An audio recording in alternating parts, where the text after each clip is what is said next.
Even if you've only been a casual observer of the news, you will no doubt have noticed that many countries in the developed world, especially Europe and North America, are experiencing an explosion in immigration into their cities.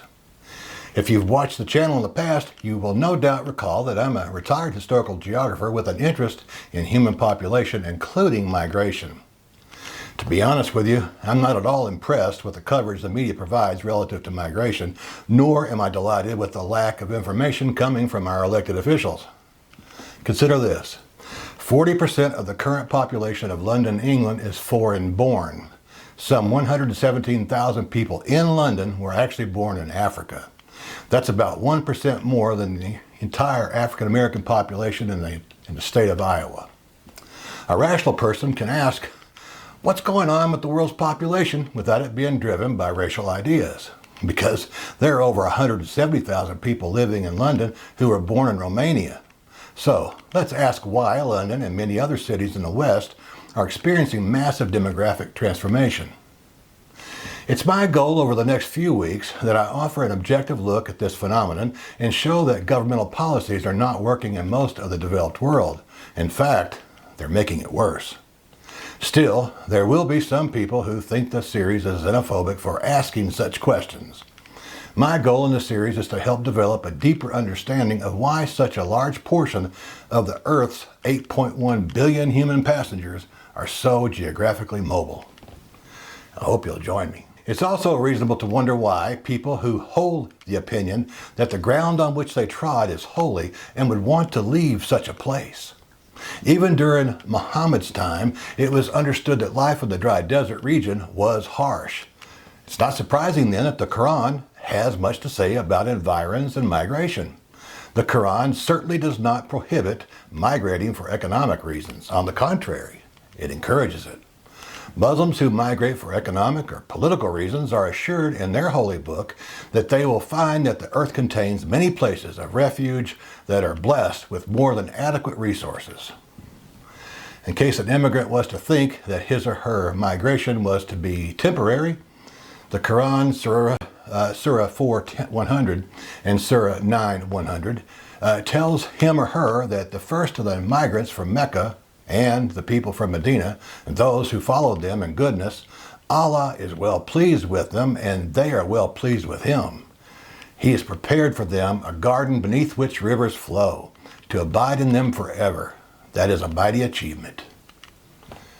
As with Jews and Christians before them, the God of Abraham has provided whatever bounty there may be across the earth as blessings for the believer's benefit and enjoyment.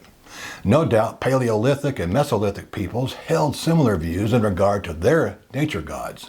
Historically, a believer in any of the Abrahamic religions is not discouraged by the lack of resources and opportunity in his or her home country. He or she can move to more lush environs. However, in Judaism and Christianity, the belief frequently involves desacralizing the place where they live while believing that the new land is a gift from God. This is seen in the doctrine that God will provide the faithful immigrant with a new land of milk and honey, which is mentioned first in Exodus 3:8 and repeated in Deuteronomy 26:9, Numbers 13:27, and Jeremiah 11:5.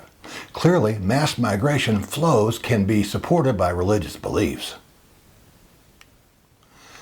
Biblical and Quranic concepts like bounty, flowing rivers, and gardens suggest attributes of a place well suited to sustain human life in an agrarian society.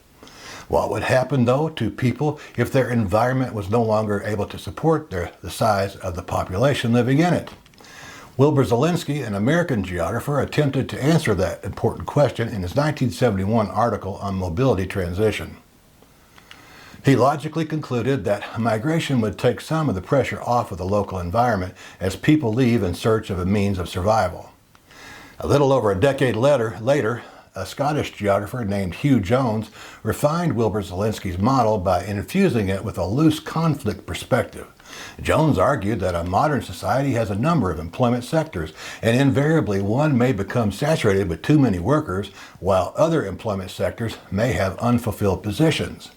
Such a situation creates a surplus of labor specific to a segment of the economy, and as a result, a number of people shift about in search of suitable employment opportunities. Jones further argues that these people are the most likely folks to move away in order to fulfill or fill similar occupations in other foreign lands. He pointed out that people with advanced levels of education and specialized skills are more likely to move further from home to find suitable work. This helps explain why many Asian and Middle Eastern immigrants in the United States are generally well educated and fill highly technical positions. On the other hand, Mexican immigrants, whose home country is right next door, tend to fill low-wage jobs. At this point, it would be helpful to insert the concept of carrying capacity into Jones's model. To more fully explain and refine his approach or his views, the concept of carrying capacity is borrowed from ecology, but with respect to humans who modify the environment, we need to consider economic structure.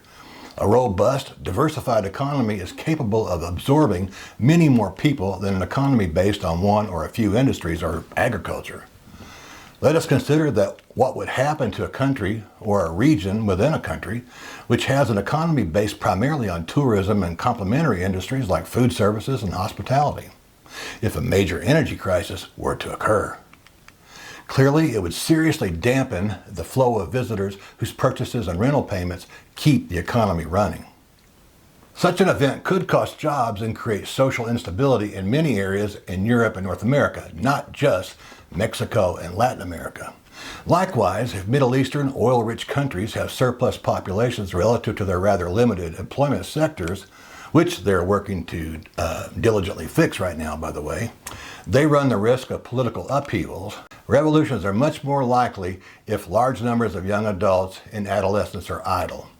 The riots that rocked Tunisia, Egypt, and Lebanon in 2011 were symptomatic of the problems that result from having too many people for the too few job opportunities that are available, especially if the population is mostly young people.